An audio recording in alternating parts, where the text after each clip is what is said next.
Allahu Akbar, Allahu Akbar, la ilaha illallah, Allahu Akbar, walillahil hamd.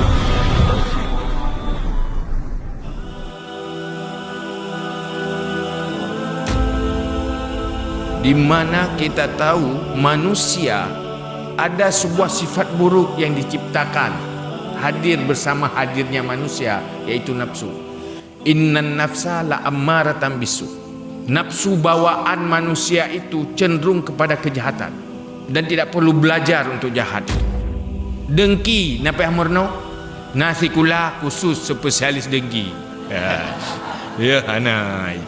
Dengki itu adalah sifat nafsu dan itu bawaan, bukan perolehan hasil dari belajar. Begitulah takabur dan sifat-sifat buruk. Benci, iri hati, itu adalah sifat bawaan nafsu.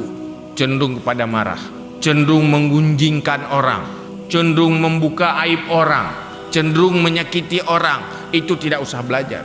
Cenderung untuk menipu dan mengkhianati, juga tidak ada sekolah untuk ahli penipu. Untuk orang sulit, nasi kula khusus sulit. Hana kerja kita ada bercara tak hadapi orang nasi kula tapi sulit. Tamak SD dan tapi asal ke pungut orang S3. Mak fikir dah nak tamak SD hati ke pungut. Tayo cara tak tayo. Lupa cara semua. Sifat nafsu itu yang perlu diperbaiki pada posisi dan pada tempat yang sebenarnya. Contoh, manusia pemarah. Akhlak bukan tidak marah sama sekali. Akhlak bukan marah terus. Manusia yang mampu menempatkan rasa marah pada tempatnya, itu sudah berakhlak. Jadi kemampuan mengontrol hati dan keinginan pada batas-batas yang diatur, kemampuan itulah yang dikatakan dengan akhlak. Pegang tanya bengih benci ke kau? Pegah li Allah dalam Quran. Oh nyan hanjut bengih, anu jadi bengih li. Tapi pegah nyan payah bengih, item bengih.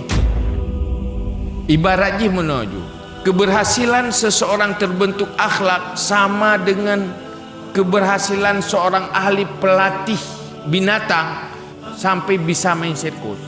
Nyo didik nafsunya persih lagi didik asih aja main sirkus kena. Dia bisa dikontrol dan diperintah. Anjing biasa itu dia tidak menerima perintah. Harimau sebelum dididik dia tidak akan ikuti perintah, tidak bisa dikontrol. Tetapi setelah dididik dia bisa menjaga dirinya pada batas-batas yang diperintah dan pada batas-batas yang terlarang. Kemampuan hati seseorang, kemampuan jiwa seseorang tanpa beban melakukan perintah dan tanpa beban meninggalkan larangan, hidupnya sesuai dengan aturan yang telah diatur oleh Allah, itulah akhlak.